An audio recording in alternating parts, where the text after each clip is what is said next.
In the present day, a carriage appears to have been attacked by monsters. There, a young defenseless girl is at the mercy of goblins. But just when things seem hopeless, a black figure steps forward to protect her. Skip past a few years, our lonely virgin main protagonist, Lost, is unexpectedly invited by a girl to form a group with her, leaving everyone in the Adventurers Guild completely shocked. The healer, who's holding a recruitment sign, is taken by surprise as the girl. The girl then shows off her skills in front of him, making it clear she means business. Slightly embarrassed by the situation, Lost introduces himself as a healer or something similar. However, Amherst, a guild employee, grabs Narcina by the shoulders, asking if she realizes she's inviting the useless virgin into her group. According to Amherst, Lost is only capable of basic healing and nothing more. An orphan similar to you who came from the labyrinth. He's been an adventurer since childhood but hasn't developed his skills beyond the basics, earning him a reputation as an incompetent. Worse still, Lost once joined a group called the Lightning Blades, only to be kicked out due to his lack of ability. Because of all this, Lost is known as the most useless adventurer in Mard. Amherst warns Narcina that unless she's wealthy, relying on Lost will drain her resources. In response, Narcina confidently pulls out a bag of money, reassuring Amherst that she'll be fine. The guild employee warns her to be cautious with her money in such a shady place, full of sketchy characters lurking in the shadows. Grateful for the advice, Narcina thanks Amherst, but remains determined to form a group with Lost, stating she made her decision long ago. Amherst, intrigued by her persistence, hands them the registration form for group members. While Lost signs, Narcina gazes at him, feeling like she's finally found the person she's been searching for. Caught off guard when Lost passes her the form, she jumps slightly, having been lost in her thoughts. Once both names are on the form, Amherst asks for the service fee, which Lost pays. With everything settled, Narcina eagerly announces that their group is officially formed and extends her hand to greet her new companion. Though confused by her enthusiasm, Lost politely shakes her hand. Without delay, the two head to the Mard Labyrinth. Along the way, Lost explains that no one has ever reached the end of the labyrinth, so the final boss remains unknown. Many parts of the dungeon are unexplored, offering countless opportunities for adventure, and it makes Mard the largest labyrinth city in the region. Narcina, however, wonders if it's a good idea to head straight into the dungeon, given Amherst's earlier suggestion to try the western field first. Lost explains that many areas around Mard experience monster attacks due to the magical energy leaking from the labyrinth, such as the eastern mountains, the northern forests, and the southern swamp. The western field does have weaker creatures, but it's so vast that finding them is difficult. In contrast, the labyrinth is packed with creatures, and as long as they stick to the early sections, the monsters shouldn't be much of a threat. After their journey, the duo finally arrives at the entrance of the labyrinth. Narcina confidently takes the lead as any skilled martial artist would, leaving Lost to provide support. While he's fine with this, Lost silently questions whether this beginner can really handle the monsters inside. However, it quickly becomes clear that Narcina is more than capable, as she relentlessly obliterates every monster they encounter, even striking a flashy victory pose after each battle. Impressed, Lost realizes she's not to be underestimated. Meanwhile, they collect the items dropped by the defeated monsters as they continue through the dungeon. The healer explains to Narcina that the items they collected are magic stones, which adventurers sell to the guild. The guild then uses the magic within these stones to create various items. Narcina, though skilled in combat, admits she didn't know this despite it being basic knowledge for adventurers. She asks how much the stones are worth, and Lost tells her that the ones dropped by goblins aren't very valuable. To make more money, they'll need to defeat stronger monsters that drop pricier items. Still, what they've gathered should be enough to cover their lodging for the night. Narcina, eager for more action, suggests they continue deeper into the labyrinth, promising to protect her healer no matter what. They press on, and soon, Narcina narrowly avoids falling into a trap. Lost, quick to react, places a stone on a block to trigger the mechanism, revealing a pit filled with iron spikes and unfortunate adventurers who weren't as lucky. Shocked, Narcina asks how he spotted the trap, and Lost explains that the block looked darker than the others, raising his suspicion. While she thought trap detection was a thief's skill, Lost admits that after years of adventuring, he's picked up a few tricks. As they proceed, the duo encounters an orc, which looks oddly similar to your mother and much stronger than anything they should be facing at this part of the labyrinth. Lost suggests they can defeat it if they work together. Without hesitation, Narcina charges at the orc, landing a powerful spinning kick to its chest. Though it feels like kicking a stone wall, she's able to dodge its slower attacks. However, when the orc slams its club into the ground, shards of rock fly everywhere, one of which strikes Narcina's arm. The orc then pins her against the wall, ready to deliver a fatal blow. Just in time, Lost steps in and defeats the orc with his sword. Narcina, shocked and grateful, asks if he's really just a healer. Lost, playing it off, explains that he's learned to fight after years of adventuring. He then notices her injury from the rock shard and heals her arm.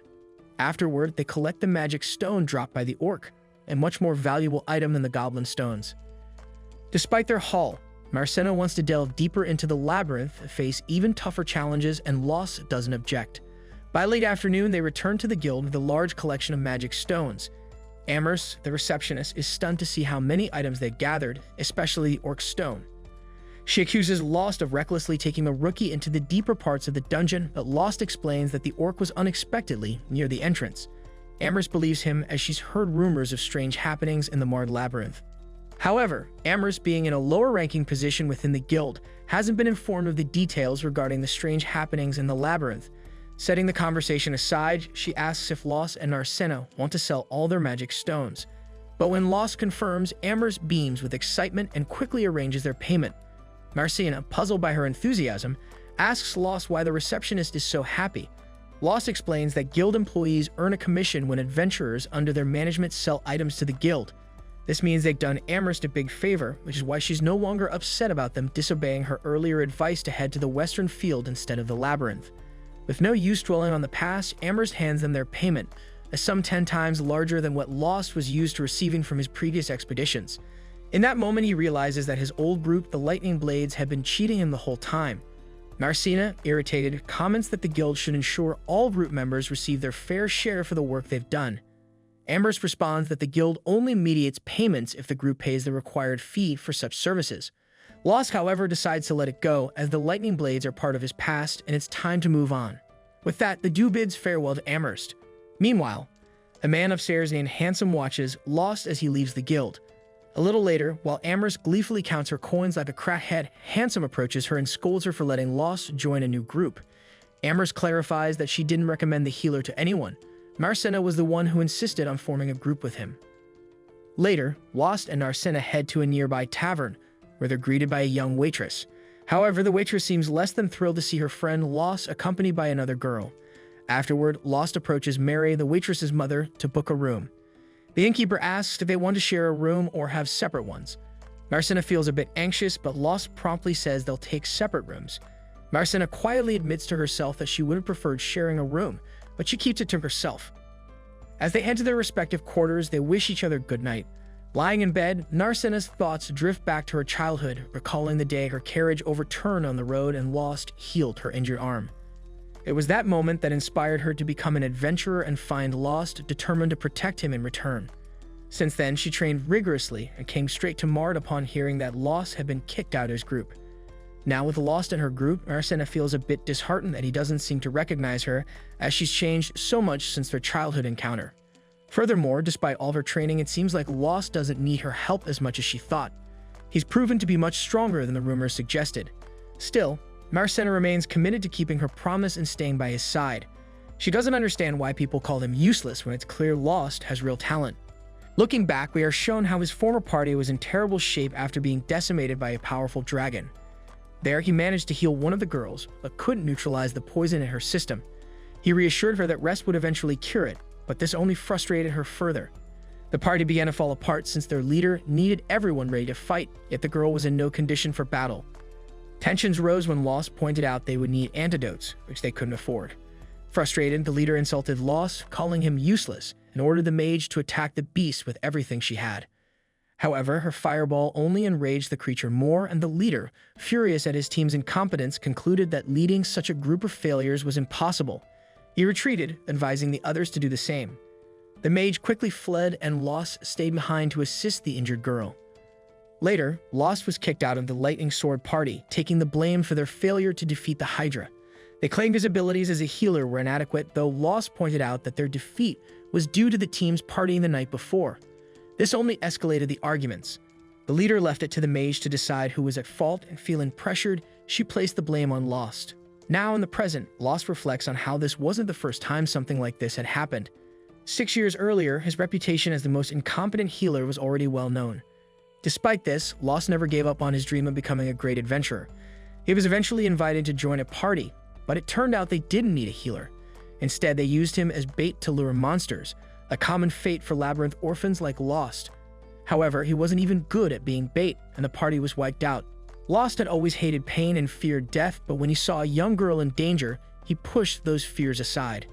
To this day, he doesn't know why he ran to help her, but he fought the goblins as best he could before being knocked unconscious. When he woke, he realized it wasn't him who had saved the girl, it was a group of knights. This reinforced his belief that he was still incompetent. But the girl saw things differently. She thanked Lost, explaining that his actions had bought them enough time for the knights to arrive and save them. Lost healed her, and upon hearing how poorly he was treated, the girl cried for him. Sympathetic to his plight, she made a vow to become an adventurer herself, so she could team up with him and protect him. Coming from a noble family, Lost knew her dream was impossible, but her words still gave him hope. Determined, he sought out a teacher and began training. He learned basic healing techniques and other important skills that every adventurer should have. Eventually, Lost felt confident that he had become a competent adventurer, and that's when he joined the Lightning Sword party. He credited the girl for keeping him motivated and preventing him from giving up on his dream. Thinking about her now, Lost realizes that he's glad he didn't give up, especially since that decision led him to meet Narcina. Just as Lost finishes reflecting, Narcina arrives and the two head out for breakfast. Afterward, they venture into the labyrinth, planning to delve even deeper than before. When they reach a teleportation circle, Narcina sees one for the first time. Curious, she wonders if it can send them anywhere, but Lost explains that these circles can only connect to other places with teleportation circles. Narcina jokes that it would be better if they were placed in towns, but quickly realizes that doing so would make it easier for monsters to attack. Lost then corrects Narcina, explaining that monsters can't actually use teleportation circles. The reason these circles aren't found in towns is because the knowledge required to create them was lost hundreds of years ago, and no one today has the skill to make new ones. After that, they use the teleportation circle and arrive at the middle levels of the labyrinth, where the monsters are much stronger, so they have to proceed with caution. They soon encounter a monster, but Narcina's attack is ineffective. Lost explains that it's a lich, a spirit-based monster that lacks a physical form, making it immune to standard attacks. Monsters like this are difficult for adventurers who can't use magic, and Lost suggests they should flee. However, Narcina is determined to fight, confident in her abilities. The two devise a plan. Lost distracts the lich and lures it toward Narcina. Through intense training, some humans can manipulate ki and inner energy, allowing martial artists like Narcina to even attack spiritual entities. Using this power, Narcina delivers a devastating blow and destroys the lich. The two celebrate, though Narcina is injured. Lost uses a magic tool that enhances healing, restoring her health. The lich leaves behind a valuable magic core, and Narcina wonders how much it will fetch at the guild. When they return, Amherst, the guild's administrator, is once again impressed by the treasures they've brought in. After receiving a substantial reward, Lost and Narcina head back into town, where they stumble upon a heated argument between adventurers. Lost comments that troublemaking adventurers have been causing unrest in town lately, but he decides there's nothing they can do and suggests they treat themselves to a fancy meal. When they arrive at a restaurant, the waitress questions whether Lost can afford such an expensive meal, but he confidently tells her to get him a beer. Narcina also wants to indulge, but a young waitress informs her that they don't serve alcohol to minors. While feasting, Narcina brings up something she's been curious about. She saw a tall structure in town with no doors or windows, and there are several of these strange buildings. It doesn't seem to be a monument. Lost admits he doesn't know what they are either, but reveals that he once asked some craftsmen about it. They said they were building the structures, but even they didn't know who commissioned them. The project was initiated by a series of agents, each hiding the identity of the true client. Though mysterious, the structures haven't bothered anyone, so people don't question them. Lost thinks the town should focus on building a city wall instead, but Narcina prefers the city as it is. She points out that with so many adventurers around, the town doesn't need walls. Any invaders would be swiftly dealt with. That night, the pair prepare to sleep. Narcina wants to tell Lost something, but chickens out at the last moment. She had hoped to share a room with him, but can't bring herself to ask. Meanwhile, Lost reflects on how fortunate he is to have a reliable partner. He also wonders if the girl he met years ago will ever return, though he acknowledges that without her, he wouldn't have made it this far as an adventurer. The next day, the leader of the Lightning Sword party introduces a new healer. Though the other members are less than thrilled, the leader remains upbeat, declaring that this time they will defeat the Hydra. Meanwhile, in another part of the city, a mysterious man receives word from someone named Handsome. Handsome reports that someone called the Sleeping Beauty is in this city and has teamed up with Lost. Alarmed by this, the man orders Handsome to ensure Lost is expelled from the city as soon as possible, fearing that time is running out. In a distant dark territory cloaked in shadows and surrounded by dead trees, Margulis observes that the Hydra's severed heads haven't regrown. With this in mind, he declares that he and Lyra will launch the attack, with Armia providing magical support from afar and Siberia sneaking around for a surprise assault. Lyra, however, reminds him that she's a healer and shouldn't be on the front lines. Margulis finds this strange, recalling that Los, their previous healer, would always join the fray. She finds it absurd to push a healer into close combat, but Margulis explains that Los would charge in recklessly, sometimes landing a good hit. Siberia adds that it was Lost who managed to sever the Hydra's heads, but Margulis still insists that Lyra stay back for safety, taking on the front lines himself. Meanwhile, the protagonist and his partner return to the guild after a day of gathering, exchanging their haul from the dungeon for money. Judging by their quality of items, Amherst, the guild receptionist, assumes they've ventured into the dungeon's intermediate levels and warns them to be cautious, suggesting they recruit more members to take on greater challenges. Lost considers it but prefers things as they are for now.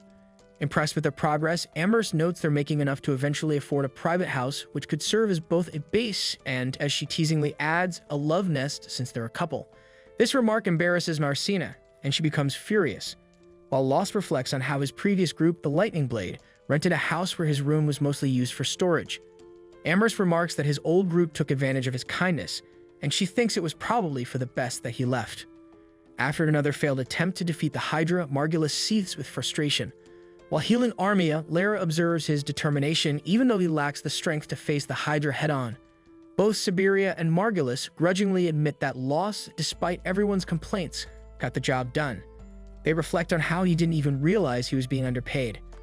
Margulis then wonders aloud why Lost had to leave, only for Siberia to remind him it was his own decision to kick Lost out. Comically surprised, Margulis doesn't even remember doing so and decides it will be simple to get Lost back by inviting him in person.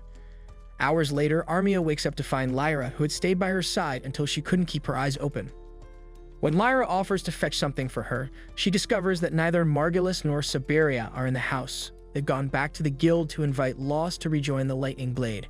Margulis boldly proposes this in front of everyone, explaining to Narcina, who's shocked that he's Lost's former leader. Margulis adds that he knows it may be difficult to keep up with a first-class adventurer like him, but he'll make sure to protect Lost if things go wrong. Lost replies that this isn't the issue, but Margulis assumes it must be about money, insisting there was an error in Lost's previous pay. He insists that Lyra, the group's new healer, isn't skilled enough, so Lost's return is necessary. Lost responds with a polite thank you, giving the impression he might rejoin. Narcina, outraged, steps between them, fiercely defending her partner, now a valued member of her team. Lost then clarifies that his thank you was merely polite, as he has no intention of leaving his current group. Frustrated, Margulis accuses Narcina and the guild of taking advantage of Lost.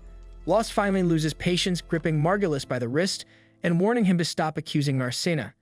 After that, he leaves without further explanation. Determined to defeat the Hydra, Margulis demands Amherst introduce him to a new, powerful frontliner. She's visibly tired of fulfilling his requests, but he declares to everyone present that the Lightning Blade will take down the Hydra no matter what. At that moment, a stranger steps forward, volunteering for the role. Margulis sizes him up and draws his sword to test him, ignoring Amherst's reminder that the guild isn't an arena. In an instant, the stranger disarms Margulis, astonishing everyone with his skill. Embarrassed, Margulis insists he was just going easy, but decides to recruit the man anyway.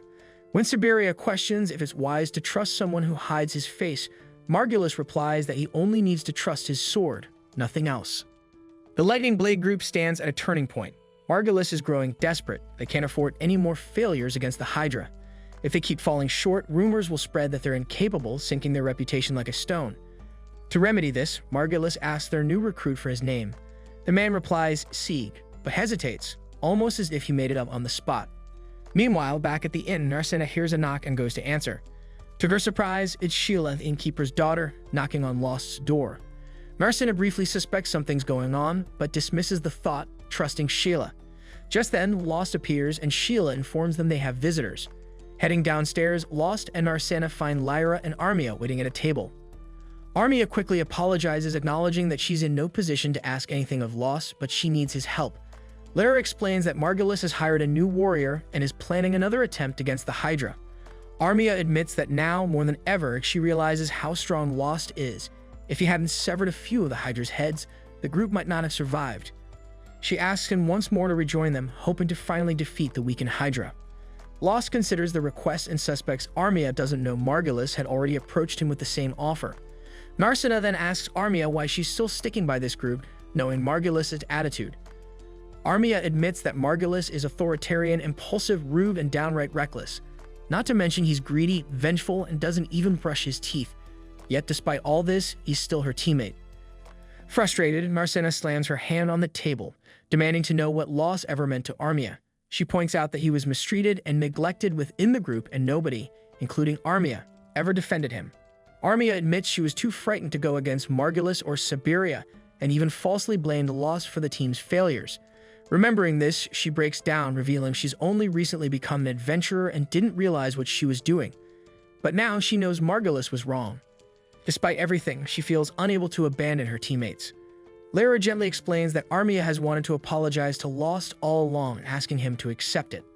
Lost extends his hand, reassuring Armia that he holds no grudges. She clasps his hand and thanks him sincerely, though he makes it clear he won't return to the lightning blade. Saddened, Armia lowers her head and says she understands. Just then, Mary the innkeeper arrives with a hearty meal, insisting she can't let a sad-looking girl leave her restaurant like this. As Armia gratefully digs in, Narcina asks Lyra if she might consider leaving the group with Armia. Lyra explains that if it were possible, she wouldn't be there in the first place. She, too, feels responsible for looking after Armia. Lost quietly remembers how Margulis belittled Lyra as useless and warns her that staying with the group may bring her trouble. But Lyra insists she won't abandon Armia. Later, as Lyra heads home, she encounters the new Lightning Blade recruit and addresses him as Sieg. Margulis overhears and corrects her. His name is indeed Sieg. The leader then calls the team to prepare for another attempt at the Hydra, more determined than ever. Lyra, however, pulls Sieg aside, questioning his presence and noticing he's wielding a familiar sword, Ronaldo's. Sieg nervously claims he inherited it from his mentor, then stumbles over his words, pretending he doesn't know Ronaldo at all. As Margulis' team once again heads into Hydra territory, bolstered by Margulis' renewed confidence, Lost and Narcina set off on their own journey, ready to face the challenges that await. Together, they tackle the deepest dungeons, always seeking tougher challenges to grow stronger.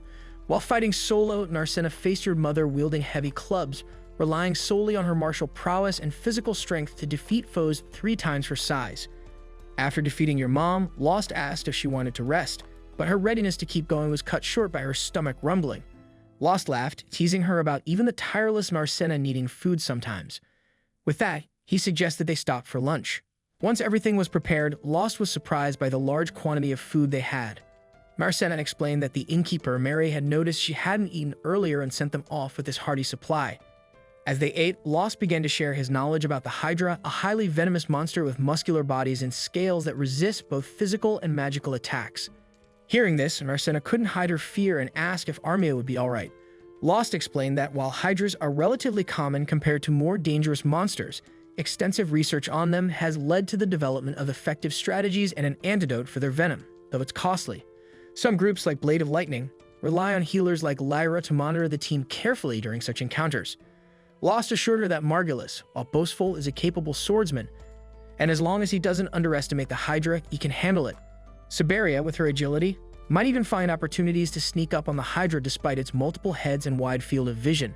At this, Narcina jealously noted Lost's praise for his old team, and he awkwardly replied that he was merely stating the facts. Changing the subject, she admitted to being tired of visiting the same dungeon daily. Lost suggested trying a new location, and Narcina thought exploring the nearby swamps could be refreshing. Meanwhile, Blade of Lightning was battling the Hydra.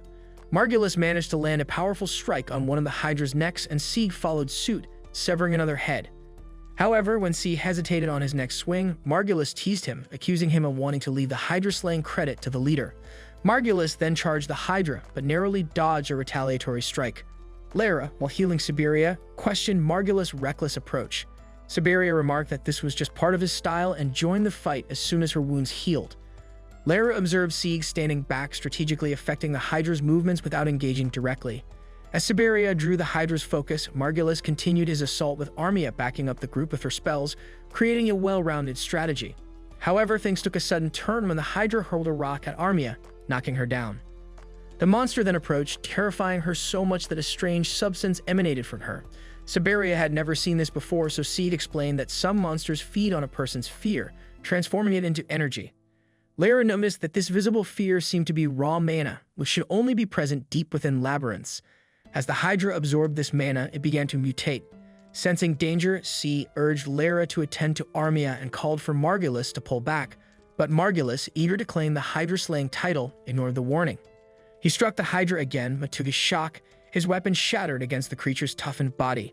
Vulnerable, Margulis was almost struck down, but Lost intervened in time to protect his former comrade. Lost rushed to help Armia and questioned Lyra about her condition. Lyra explained that Armia, as a sorceress, had high magical resistance, making typical healing spells less effective on her. Healing her was akin to drying ice, it just wouldn't work. Determined, Lost began layering multiple healing spells at once, a tactic he often used in the past. Lyra was stunned, pointing out that overloading with spells wasn't a guaranteed cure, but Lost persisted, determined to help Armia in any way he could. As Armia slowly regained consciousness, it was clear she was alive but in no shape to continue fighting. Sieg then warned that the Hydra appeared to be calling out Lost specifically. Lost explained that it probably recognized him from previous battles. Marcina asked to join the fight, and Lost allowed it, though he instructed her to retreat if things got dangerous. At the same time, Sieg ordered the rest of Lightning Blade to stay back, which they accepted, especially since Margulis was unable to fight due to his broken sword. Lost and Marcina charged the Hydra, showcasing an impressive strength that shocked Margulis.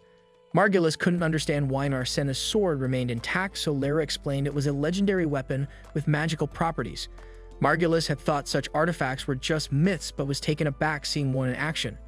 During the fight, C kept up his assault but was struck by the Hydra, which took him hostage. This seemed to prompt the Hydra into demanding a duel with Lost. Lost then ordered everyone to stand back as he faced the Hydra alone. Suddenly far away, a man sensed the change in the wind and quickly wrote something down, closing his eyes. This action caused Lost to momentarily collapse, but he quickly stood up, now emanating an intense energy. A horn emerged from his forehead as the Hydra lunged, but Lost reacted instantly, cutting off all the Hydra's heads in one swift motion. Shortly after, he collapsed again, and when he woke up, he immediately asked Marcina if she was okay. She reassured him, mentioning Lyra had administered an antidote, though she insisted on being reimbursed for its high cost. Lyra also questioned Lost about his transformation, but he had no idea what she meant. Cynically, Margulis praised Lost, claiming he'd always known how capable he was and even suggested that with Lost's help, they could take down the master of the Mad Labyrinth. He then announced he'd split the Hydra's magical stones among 3 people, himself, Lost, and Siberia, leaving out the newer members, whom he dismissed as having done nothing to earn a share. He even declared Marcina as merely an assistant, therefore unworthy of any reward. When Lost asked about Armia, Siberia coldly stated she had left, implying she might never wake up, much less be of use to them. Margulis even suggested selling Armia, as there are enough people out there who like her type. Without hesitation, Marcina punched him, and although Margulis threatened to report her for violating guild rules, C and Lyra both denied witnessing the altercation, dismissing his complaint. Siberia, however, claimed she saw everything and sided with Margulis, until Sieg admitted he actually overheard Margulis discussing selling Armia. As a guild representative, Sieg could not ignore such a serious statement and immediately ordered everyone to return to the city.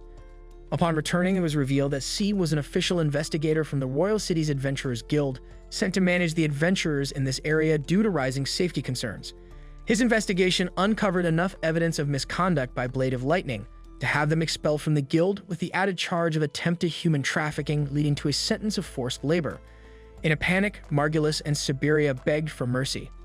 Lost asked Sieg to spare his former teammates, explaining that although they had become greedy and reckless, they were once noble adventurers who might deserve a chance to start over.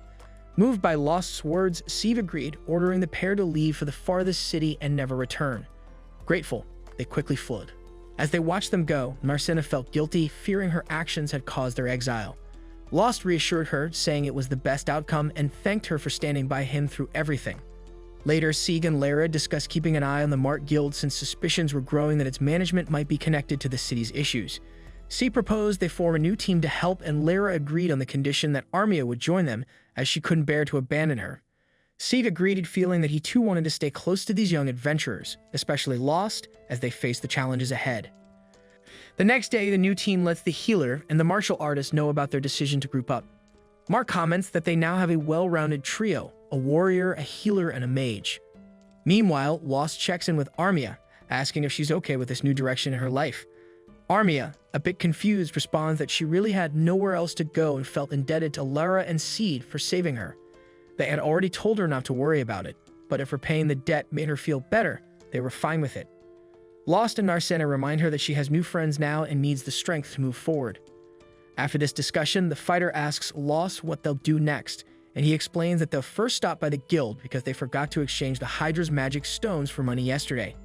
He also suggests they take on a mission, as it's an essential income source for adventurers. Narcena knows that adventurer jobs like eliminating monsters, gathering rare items, or acting as bodyguards can bring in good money. Lost adds that taking on missions also builds experience, which touches Narcena, realizing he had thought of her too. Embarrassed, she blushes but tries to play it off and heads to the guild with her cheeks still red. When they arrive, they sense tension in the air with all eyes on them, the guild members staring with stern faces. Through the crowd's murmurs, they learn that Lost the Useless was credited with slaying the Hydra. Picking up on this, Lost warns his partner to stay alert since they're the talk of the town and someone might try to steal their magic stone. Shortly after, an adventurer named Marnell approaches the Dew with his group, asking to speak with the healer. Lost, wary, questions the timing, and Marnell guesses that Lost's companions have made him cautious, so he asks his own companions to step back. With some privacy, Marnell tells the healer that his friends were merely curious about how Lost the Useless defeated such a feared creature. In response, the healer whispers to Narcena that Marnell doesn't seem interested in the stone. Then Marnell surprises them by bowing before Lost, apologizing on behalf of the guild members who turned a blind eye to the actions of Margulis, a vile man whom Lost had to face alone. Many, Marnell included, had even mocked Lost, calling him useless. Now Marnell seeks Lost's forgiveness. Narcena, the fiery tone, suggests that Marnell should kneel and apologize for 3 days and nights, noting that it's little compared to the years Lost endured such treatment. Even if a storm of spears were to rain down on him, it still wouldn't be enough to make up for Lost's suffering. Embarrassed, Lost quickly asks her to stop, fearing that if Marnell accepts, it'll make him look wicked. He admits that despite defeating the Hydra, he still considers himself a failed healer, only able to use basic healing magic. In his mind, he's still Lost the Useless, and would prefer to keep being called that. He extends his hand to Marnell, who, confused, takes it. Marnell promises that Lost can count on him if he ever needs help. With this encounter behind them, Lost and Narcena take the rare Hydra stone to the counter, curious about its worth due to its unique mutation. The clerk informs them that, in fact, the mutation makes it 10 times more valuable because monster mutations are rare, adding that they typically only occur deep within labyrinths, where mana is abundant.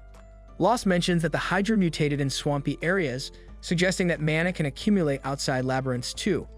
However, Amherst, the clerk, expresses doubt, making Lost wonder if there's something wrong with the labyrinth itself. Narcena asks if the guild typically intervenes in such cases, and Lost notes that they should form an expedition team to investigate the source of the problem. As they discuss, Handsome, another guild staff member, appears, making Amherst nervous. Handsome reads a report stating that intermediate-level monsters are spreading into higher levels and confirming monster mutations outside of labyrinths.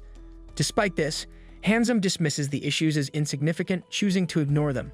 Lost, concerned, insists that adventurers should be warned of the dangers, but Handsome brushes it off, stating that adventurers know the risks. As Lost pushes the issue, Handsome coldly suggests he should leave town if he's that afraid. Leaving Handsome's office, Narcena fumes at his dismissive attitude, but Lost decides to let it go. Amherst then explains that the guild's branchmaster, Mist, rarely appears in public due to his advanced age. Rumor has it that he's so old he rarely leaves his office, leaving Handsome to manage things on his behalf. Lost comments that Handsome must be highly capable for such responsibility, but Amherst adds that he expects perfection from everyone, harshly criticizing even minor mistakes. Because of this, the guild staff find him intimidating. Changing the topic, Lost makes a request to Amherst, and they sit down to review available missions. The options range from gathering medicinal herbs to searching for lost adventurers. Narcena frowns at an escort job where the client needs protection for fishing inside a maze, finding it unworthy of an adventurer. Losing patience, Amherst scolds her with a light flick to the forehead, saying, "It pays well, why not?" Eventually, they find a monster elimination mission, which excites Narcena. However, Amherst warns against it, explaining that there's a phoenix near a teleportation circle in the intermediate levels, a task that's dangerous for their party. Narcena remains motivated, but Lost points out the challenge of battling a flying creature without ranged attacks. Amherst suggests they recruit a warrior, a mage, and a healer with large area healing abilities. Lost and Narcena know exactly who to approach. Without delay, they reach out to Seed and Lyra. Lost quietly tells Narcena that it will be easier to monitor his work this way, and Armia, the mage, can hardly believe he truly wants her on the team. Lost assures her that her talents are valuable, which is why she's welcome in the group. Though she feels undeserving due to her past behavior toward him, Lost emphasizes that acknowledging her mistakes is enough to move forward, convincing her to join. They plan to set out the next morning, leaving Seed to notify the guild, while the others gather supplies. Later, Lost takes Narcena to a drugstore, explaining that burn treatment requires medicine in addition to healing spells. Impressed, Narcena praises his knowledge not just about healing, but about life itself. She then seems to grow pensive, momentarily isolating herself in thought. At that moment, a woman suddenly hugs her from behind, calling her by her nickname, surprising Narcena, who turns to punch her, but the woman dodges with ease. It turns out to be Ralma, a powerful mage known as the Fire Goddess and an old friend of Narcena's father. She explains that Narcena's father asked her to check on her, given how suddenly she left home. Ralma glances at Lost, suspecting he's the reason for Narcena's hasty departure. Lost greets Ralma as his former mentor, which shocks Narcena. The three sit in a tavern and Lost explains that he once trained under Ralma's guidance, while Narcena mentions Ralma's connection to her father. Ralma asks Lost to leave the table, wanting a private chat with Narcena, but he refuses, reminding her that he and Narcena are teammates who trust each other. He suspects Ralma might even be trying to coerce Narcena to return home against her will. Demonstrating his growth, he dodges a fireball she sends his way, convincing Ralma to let him stay. Narcena then admits she left home in a hurry and only left a note saying, "I'm off to see the young man. Don't worry," which both Ralma and Lost find amusingly vague and alarming for her parents. Ralma asks her why she left, and though Narcena hesitates, she hints it was because of Lost. She explains that she had family servants look after him when she heard he'd been expelled from the Blade of Lightning, but decided to join him herself when she could. Lost encourages her to seek her father's blessing, but she worries that doing so might mean never seeing Lost again. Ralma promises to handle the matter. Afterward, with Lost gone to get her a drink, Ralma teases Narcena for her fear of losing Lost, to which Narcena insists that he's no ordinary man as he's not only skilled in battle, but also kind. Although she joined him to help, she's the one who's benefited from him. Ralma tells her that Lost didn't start this way, but rather, he grew into a better person because of her, even challenging Ralma to protect her friend. Feeling encouraged, Narcena leaves the tavern with Lost while Ralma heads to the guild to check on Miss, who seems to be up to something. The next morning, the group gathers for the expedition. Sheila hands them a basket of food, asking if the Phoenix is truly dangerous. Jealous, Narcena takes the basket and assures her that they'll be fine because she'll protect Lost. Sheila, worried, mentions that this only increases her concern, which makes everyone laugh before they set off on their mission. The group's journey ends as they arrive at the entrance of a dungeon and teleport inside. Upon arrival, Narcena glances around the area and, finding no immediate threats, remarks that she expected the Phoenix to confront them right away. Lost chuckles, pointing out that the space is too cramped for a creature of that size. With that, the team begins exploring. Steve comments that winged creatures dislike confined spaces and prefer environments with high ceilings and expansive views. As they delve deeper into the labyrinth, the passages grow wider. Armia observes that this area matches the description of the Phoenix's lair, with its towering ceilings and open expanses. Lara is confident the creature is nearby, adding that a newly discovered passage in this area yet to be explored is rumored to contain treasures and rare items. However, C warns that a powerful monster guards that passage, deterring adventurers. The guild has even placed a bounty on its head. Soon, Lost spots burn marks on a nearby pillar, strengthening Sieg's belief that they are nearing the Phoenix's nest. To confirm this, he tosses a stone down a dark corridor, explaining that the birds are highly territorial and would never allow intruders to pass unchallenged. Just then, a portal opens near the ceiling, releasing a fiery explosion. The flames coalesce into a majestic phoenix.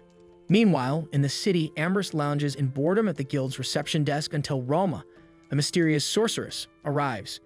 The receptionist greets her enthusiastically, noting how the guild always strives to treat adventurers warmly. However, Amberst's demeanor changes when she notices Ralma's subtle display of wealth, her modest yet high-end attire and magical accessories. Recognizing her importance, Amberst offers her assistance. Ralma, however, shocks the receptionist by stating she wishes to meet the branch president despite having no appointment, and adds that she might kill him. Alarmed, Amherst declares such behavior unacceptable and refuses her request. In response, Ralma conjures a fireball in her hand, sending the receptionist fleeing in panic. As tensions rise, Handsome, a senior guild member, intervenes. Recognizing Ralma, he addresses her calmly, explaining that if she has concerns, she can discuss them with him. Amherst is surprised by Handsome's familiarity with Ralma, and he reveals her true identity, the goddess of fire capable of reducing the entire guild to ashes if she desired. Back in the dungeon, the phoenix stays perched high above, out of the party's reach. Lost suggests using a bow instead of melee weapons, but before a plan is made, the phoenix attacks, launching a torrent of flames. Marcina barely escapes thanks to Sieg's quick healing magic.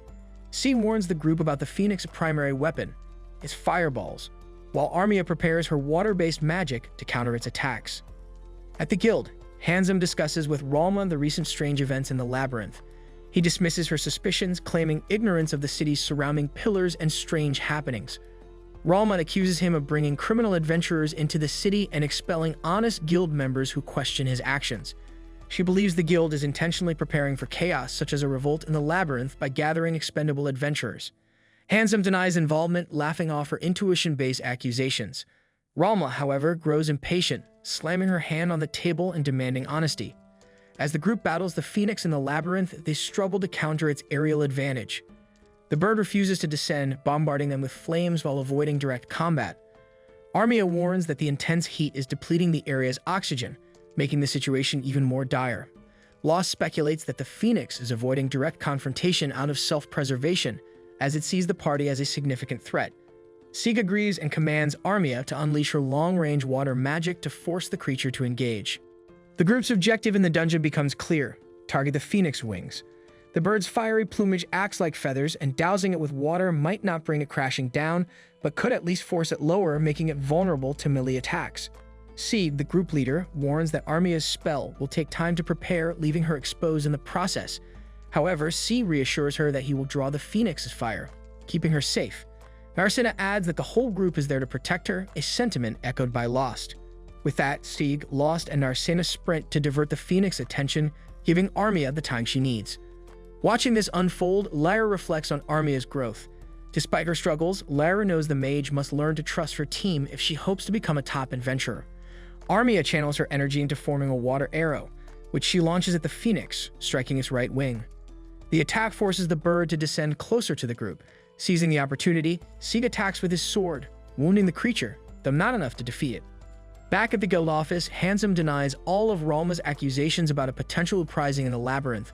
Ralma, however, warns that the recent disturbances in the city, including strange monster mutations and concentrated mana, point to something larger. At that moment, deep within the dungeon, the phoenix begins to mutate, doubling in size as its fiery red feathers shift to an intense blue hue.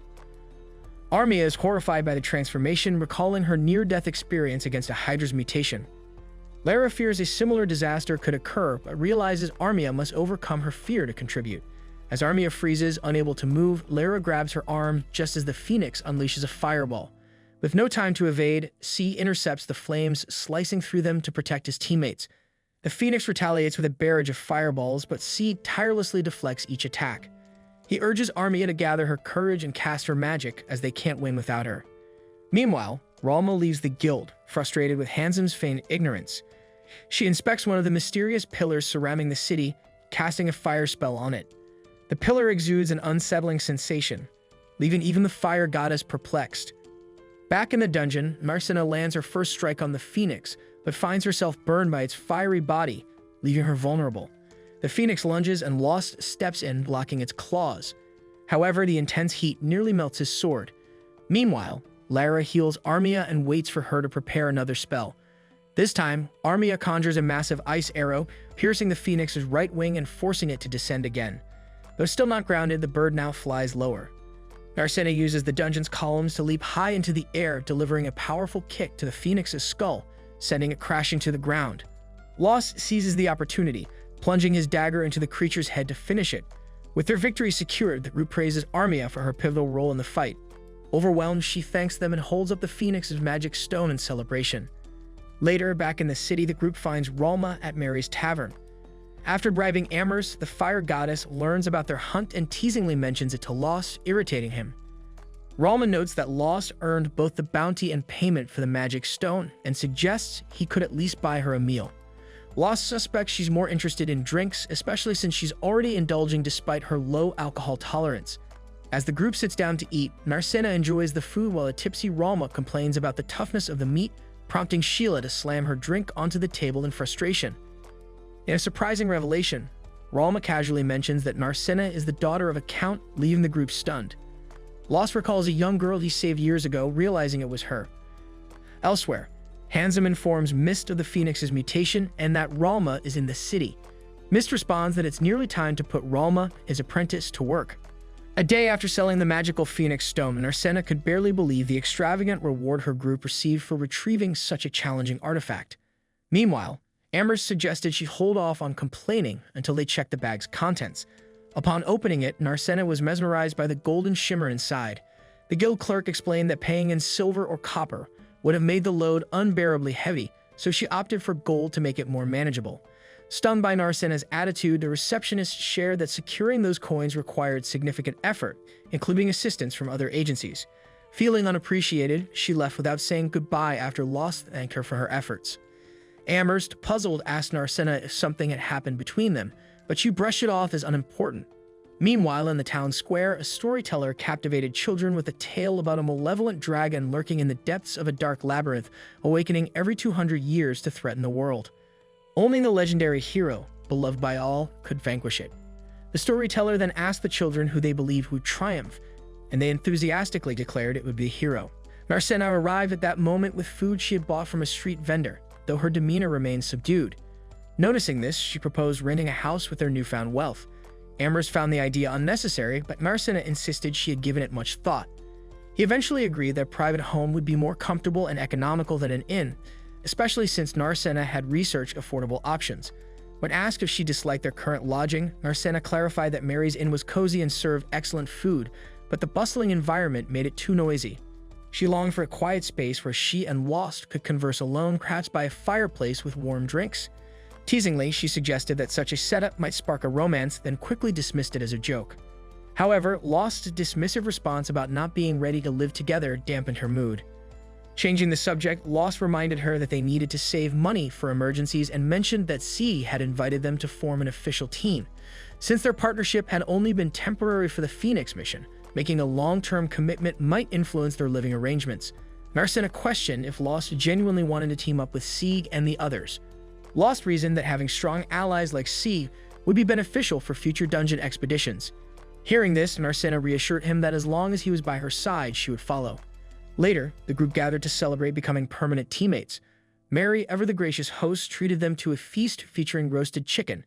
As Armia grew sleepy, Lara offered to escort her to their room. Stieg stayed behind with Lost at Amherst's suggestion, giving the two a chance to bond. Meanwhile, Narcena went upstairs with Lyra seeking advice. She confided in Lyra about inviting Lost to live together and his refusal, fearing it meant he didn't like her. Lyra reassured her, saying Lost likely struggled to express his feelings and preferred taking things slow. Flattered by Lyra's insight, Narcena remarked that she had come to the right person for advice, suspecting Lyra's wisdom came from personal experience. Lyra dismissed the notion with a wry smile, noting her life was far less romantic than Narcena imagined. Downstairs, C and Lost discussed the same topic. Sieg saw no harm in Narcena and Lost living together, especially since Narcena's feelings were obvious. It would be cruel to ignore them unless Lost didn't share them.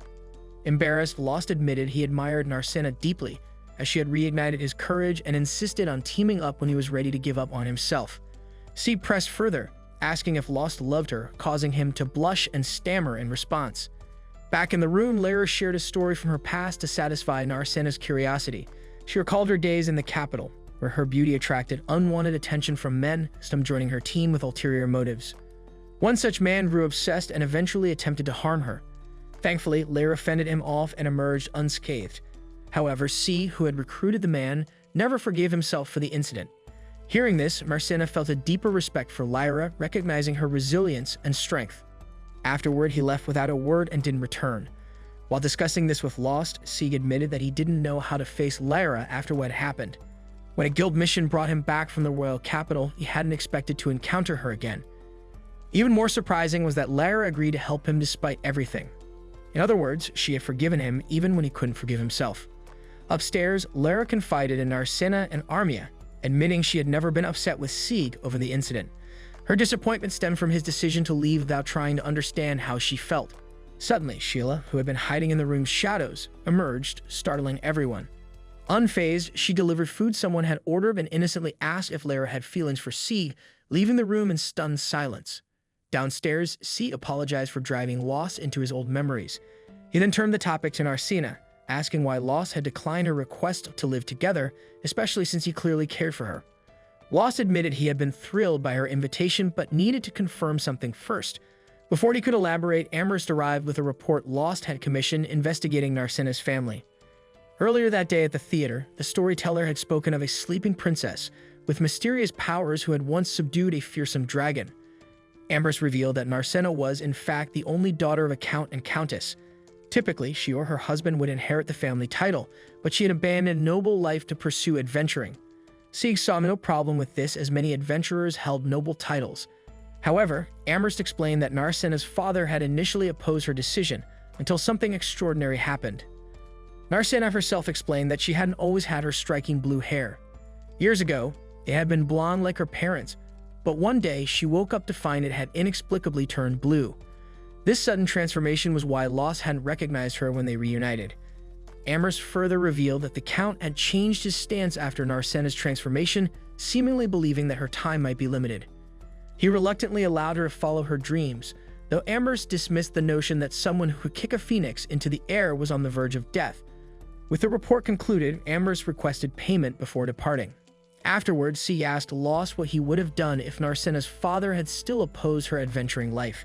Lost admitted he would have sent her home to resolve matters with her family, but would have supported her however he could. Steve assured him that his doubts were now behind him. Meanwhile, upstairs, the women discussed Narsena's boldness. Lara admired her determination to pursue her dreams, fight monsters, and even ask someone she loved to live with her. Lara admitted she wished she could be as courageous in her own life. Just then, Narsena appeared, pushing Lyra back to the table. Lara, blushing, asked for a private word with Sieg. Intrigued, Narsena and the others stayed nearby, trying to eavesdrop. In the quiet of the closed bar, Lara nervously asked Sieg if he would consider being more than just a teammate. Sieg, taken aback, initially misunderstood her, prompting Lyra to call him dense. Struggling to express herself, she finally declared her desire to be his life partner. Sieg, visibly flustered, responded that he needed time to think. Frustrated, Lara demanded a firmer answer, but then composed herself, acknowledging that the conversation was a step forward. Outside, Narsena watched the exchange unfold. Seizing the moment, Lost asked if they could talk privately the next day. Narsena agreed, curiosity piqued. Back at the theater, the storyteller revealed the tragic ending of the sleeping princess. To seal the dragon away, she had sacrificed herself, believing the hero would one day return to defeat the beast. Her selfless act brought peace to the world. As the story concluded, the storyteller revealed a doll of the sleeping princess, his blue hair eerily reminiscent of Narsena's. A group of adventurers found themselves in a dire situation while exploring a dungeon. They encountered a creature that shouldn't have been on their level. To avoid a confrontation, they kept silent, hoping it would pass. As they cautiously moved toward the exit, they were ambushed by a half-orc. One of the party members anxiously asked the leader what to do. The leader revealed they had hired the new recruit for exactly this kind of situation. Without hesitation, he grabbed the rookie and hurled him at the monster to create a diversion, giving the rest of the group a chance to escape. Back at Mary's tavern, Narsena sat distracted, idly poking at her food. Armia tried to snap her out of it, and after a few attempts, succeeded. However, Narsena seemed too preoccupied to understand her surroundings. Lyra speculated that her anxiety stemmed from Lost mentioning he needed to speak with her. Despite Lyra's encouragement for Lost to address the issue, he hesitated, visibly stressed. Meanwhile, Narsena fiddled with a flower seed and some wire, oblivious to the tension around her. Lara and Armia pressed Lost to act before Narsena accidentally ate something strange. Lost finally stood up, ready to talk, but Keith suddenly burst into the room injured. Sheila immediately rushed to help him, while Narsena showed concern for the wounded adventurer, interrupting the moment. To reassure the group, a healer explained that Keith's injuries weren't as severe as they looked and assured everyone that Lyra and Sheila would tend to him. Narsena agreed Lyra's help made sense but was puzzled about Sheila's involvement until Mary entered and explained that Sheila and Keith had been childhood friends. Mary further revealed that Keith was a labyrinth orphan, like her own daughter. She had once cared for Keith, giving him food and shelter. He later chose to become an adventurer, ecstatic to join a party. Lost apologized to Narsena for the interruption, promising to continue their talk later, as the situation required them to head to the Adventurers Guild. Upon arrival, they discovered Keith's group tied up, having confessed to their crimes. Marnell, who had captured them at Lost's request, deferred the decision about their punishment to him. Lost spared them further harm but banished them from the town. Marnell warned the prisoners that Lost's mercy granted them their lives, but they'd be killed if they returned. Terrified, they fled, vowing never to return. During the commotion, Amherst arrived, reprimanding the adventurers for taking justice into their own hands. One member retorted, blaming the guild's negligence. The adventurers argued that since Milwyn was responsible, they had to act independently. Amherst responded that she didn't set the rules, causing Lost to lose patience.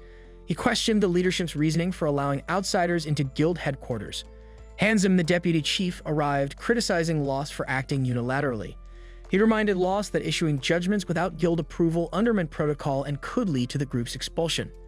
Tempers flared as two group members challenged Handsome's authority, accusing him of neglecting his duties. Their leader intervened, urging calm, and Lost agreed to speak with Handsome privately. In Handsome's office, Lost argued that while orphans were common in dungeon cities, Marmot lacked systems to support them. Handsome countered, stating the guild had limited resources for unproven projects. Outraged, Lost accused the guild of indifference in using orphans as expendable tools. Handsome reminded Lost that adventuring was voluntary, including for those unfit for the dangers it entailed. He further pointed out that Lost, as an adventurer, had no authority to dictate guild policies. If Lost disagreed with the city's approach, he was free to leave. Handsome concluded by reiterating the harsh reality: only those prepared to face danger deserve to survive. Handsome revealed a mark on his arm, reminding Lost of his true identity as Noxum. Years ago, Noxum endured mistreatment from his adventuring party, forced to bear their burdens while facing constant threats and disdain. However, Lost, the group's healer, always treated him with kindness and respect, even offering assistance. Noxum, harboring resentment, rejected Lost's generosity, a decision he later regretted.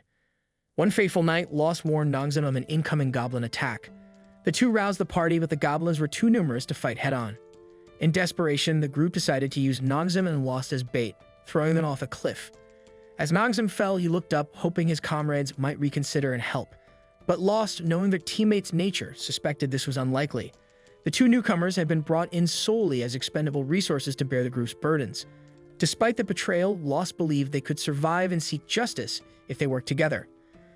As the goblins closed in, Lost readied his sword, and the two fought back briefly before hiding, managing to avoid detection. Noxum joked they had fulfilled their role as bait, but Lost lamented that even if this wasn't entirely true, the goblins might still pursue their former party. True to Lost's prediction, the goblins eventually turned their attention to the larger group. Noxum quipped that their companions had now become the bait, and Lost admitted he wished he could have helped them, upsetting Noxum, who argued the group deserved their fate for their betrayal. While they debated, Noxum felt a sharp pain in his arm, revealing a deep wound. Lost began casting a healing spell, but Noxum resisted, fearing the goblins might return. He recalled someone's words about adventurers coexisting with danger and how incompetence leads to death. Lost, however, disagreed, arguing that even in a harsh world, the weak could still find redemption. He spoke from experience, having once been saved himself. Handsome recounted how the pair ultimately broke through the goblin lines, with Lost saving Noxum despite the odds. Noxum admitted Lost had been right. The unprepared often pay the price, as their former party had, due to their ignorance of the goblins' nature. After returning to town, the two went their separate ways. Since then, Noxum had been taken in by Mist, rising to become a prominent guild employee. Lost was happy for him, but Handsome shared these memories not just for nostalgia, but to repay a debt. He urged Lost to leave the city and take Narcina with him, calling it the best salvation he could offer. Lost, confused, pressed Handsome for an explanation, but before he could answer, Amherst summoned Lost and Marnell. Amherst revealed growing dissent within the guild, particularly opposition to Handsome's leadership. Mist, the new guild master, often clashed with the senior team. Amherst informed them that the city was under threat from an influx of monsters endangering ordinary citizens. While the guild usually issued bounties for such threats, Handsome's direct approval was required, complicating matters. Amherst explained that guild employees had to cover part of the cost themselves, but the situation was too dire to ignore. Meanwhile, Sai, a seasoned adventurer, trained a group of young boys, including Keith. Lost arrived with Narcina and felt proud of Keith's progress. Lyra praised Narcina's healing magic for aiding Keith's recovery, but also noted his natural aptitude for adventuring. Keith, eager to improve, had requested Sai's guidance in swordsmanship. After practice, Narcina began teaching him hand-to-hand combat. During a brief moment alone, Lyra asked Lost if he had spoken to Narcina yet, but he avoided the question. Later, Handsome received a letter from the royal capital. The Prime Minister instructed the guild to monitor Narcina closely, prompting Handsome to question her significance. Mist shared the legend of the Sleeping Princess, a divine figure who had sacrificed herself to defeat an evil dragon and bring peace. A story misrevealed was more than a myth. Blue hair like Marcena's was a mark of divine favor, making her the only one capable of subduing the dragon once more. The next day, Sieg notices monsters approaching just as Amherst predicted. Assuming they are headed for the city, Lara suggests an ambush to catch them off guard, while Armia proposes attacking from a distance using magic. However, Lost insists on a direct confrontation, unwilling to risk any monsters escaping and endangering civilians. Sieg suggests flanking the creatures by circling a nearby hill, and the group agrees. As they advance, Marcena and Lost pass the overturned carriage from the day they first met. Setting the memory aside, they close in on the monsters and launch their attack. Leading the charge, Marcena strikes the first enemy, recalling how powerless she once felt. Meanwhile, Lost lands a blow on another monster, reflecting on his own past struggles. Now stronger and more confident, they fight as a cohesive team. At one point, Lost warns Marcena of the threat behind her, allowing her to react just in time. Together, they defeat the monsters, demonstrating their growth and teamwork. After the battle, the group pauses to rest, but the ground begins to shake violently. The healer warns of worsening conditions as the city of Marmot is rocked by an earthquake, plunging its people into chaos.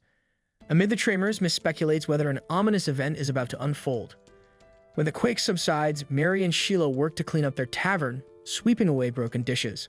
Lost rushes in to check for serious damage, but the owner assures him it's just minor breakage. Suddenly, one of Marnell's men arrives, urgently summoning the healer to the town square. At the square, Marnell reveals a growing threat: goblins and hobgoblins surrounding Marmot. He plans to lead the defense, but admits the odds are grim without reinforcements, as the guild hasn't been informed and rewards for volunteers are unlikely. Despite this, the healer resolves to help out of duty, and Narcina adds that repaying the locals' kindness is a matter of honor. With reinforcements assembled, Marmot's defenders charge the goblins. Narcina, Armia, and Sieg spearhead the attack, cutting through the first wave, while Lost severs a goblin's arm. Its agonized scream rallies the goblins, who begin chanting an unnerving human language. Though momentarily shocked, Lost urges the team to hold their ground at all costs. The defenders maintain the upper hand, and even as the hobgoblin leader falls, it declares humanity's doom with its final words, claiming no one will survive. The creature then dissolves, ending its life voluntarily. Afterward, Lost picks up a mutated magic stone it dropped and Sieg remarks on its strange appearance. The healer points out how unusual it is for goblins to speak human language. Before they can regroup, a guard reports that the threat isn't over. At the dungeon entrance, the group discovers an overwhelming number of monsters still approaching, forcing a retreat to the city. They plan to recruit more adventurers and head to the guild, where chaos reigns. Adventurers crowd the headquarters, drawn by an enormous reward for defeating the labyrinth monsters, one that even surpasses the Phoenix bounty. However, Amber criticizes the guild's policy of upfront payments, noting that some adventurers have taken the money and fled. Though frustrated, she follows orders to enforce the rule. Marnell admits the dire situation, but hopes honest adventurers will aid the city's defense. Steve wonders if someone is orchestrating this chaos, but no one has answers. Lost observes that such payments require immense financial resources. To everyone's surprise, Ram returns to Marmot, chiding the group for not anticipating this. Though Lost couldn't have foreseen it, it's now evident they are facing the labyrinth's fury. Amherst, familiar with the term, leads the group to a book explaining the phenomenon. The fury involves swarms of monsters pouring out of a labyrinth, typically lasting a day but occasionally persisting until the surrounding area is destroyed. Cities near such labyrinths are often overwhelmed and eventually fall to the onslaught. This phenomenon occurs due to an excessive buildup of magical energy within the dungeon. To stop the fury, all monsters must be eliminated, and the dungeon must release its stored magic. The book reminds Amherst that adventurer guilds were originally established to prevent such disasters by regularly managing the buildup of magical energy. Pensive, Lara wonders how a guild employee could forget this crucial history. Offended, the employee explains that it was barely covered during her training and that she has never experienced a fury before. Ralma clarifies that the last recorded fury happened over a century ago. Even so, Lost finds it strange that Marmot, a city filled with hunters who frequently clear the local labyrinth, is facing this crisis. It seems illogical for the buildup of magical energy to occur in such a region. Even the fire goddess admits she has no explanation. Regardless, the problem is real and the group must find a solution. Lost, alongside his teammates, takes charge of Marmot's defense, rallying residents to donate furniture to build barricades. Despite the influx of adventurers, many left after receiving their advance payment, leaving too few to handle the escalating threat. Aware of the situation, younger warriors don their armor, ready to defend their homeland. Marnell keeps their spirits high, but avoids sending them to the front lines, emphasizing the importance of non-combat roles like messengers and scouts. He explains that battles require more than just fighters, every contribution is critical. The younger soldiers accept their roles and prepare for the coming conflict. As Lost observes them, Marnell wistfully recalls his early days as an eager recruit, lamenting that these boys will lose their innocence, and perhaps their lives, after this battle. As another goblin horde invades Marmot, the adventurers, driven by the promise of wealth, fight fiercely. After the initial wave is repelled, some residents block the entrance with furniture and carts to prevent further invasions. However, stronger monsters soon appear, threatening to overpower their strategy. Lost nervously watches the invaders while Ralma, unbothered, notes how unexpected the monster's rapid attack is. She criticizes Lost for being too transparent with his emotions and advises him to stop blaming himself, reminding him that everyone is experiencing the fury for the first time. Still, she hopes he channels his guilt into fighting with all of his strength. The challenge intensifies as liches, seemingly mutated to withstand sunlight, join the goblins, who continue shouting threats in human language. The fire goddess unleashes her full power, while Lost's root fights valiantly. Just as they think they have prevailed, another wave of monsters arrives. Exhausted, Marnell grumbles about the unending attacks, while Narcina asks Ralma for magical support. However, Ralma chooses to rest, leaving Seed and the Wasp to hold the line while Lara tends to the injured. Despite being outnumbered, the two warriors fight with remarkable skill. In a brief lapse, Seed trips over a discarded club, leaving himself vulnerable. Before the monster can strike, a commanding voice echoes across the battlefield, chastising Seed for his lack of training. Without revealing himself, the man cuts through the monsters with ease. Eventually, he steps forward, revealing himself as Ronaldo, a legendary knight. Narcina recognizes him as her former swordsmanship mentor, and Ronaldo fondly recalls her talent, noting that she excelled more with her hands than with weapons, which shaped her path. He also mentions that Narcina surpassed Lost in this skill, leaving Seed puzzled. The healer admits he also trained under Ronaldo, playfully teasing Ralma, whom Ronaldo refers to as a fire demon. Ronaldo quickly shifts focus, demonstrating his incredible prowess in battle. Ralma explains that he is an extraordinary swordsman and shares their history as adventuring partners. Suddenly, a portal opens and Hansen arrives, warning Ralma that Miss wishes to speak with her. Lost asks to address the branch president, and Seed invites Narcina along as she is confused. Without hesitation, Ralma launches a fireball at Miss. As the smoke clears, Miss emerges unscathed, his pointed ears revealed. Ralma identifies him as one of the last elves cursed by the gods. In response, Miss coolly retorts that such disrespect is unbecoming of a student addressing their master.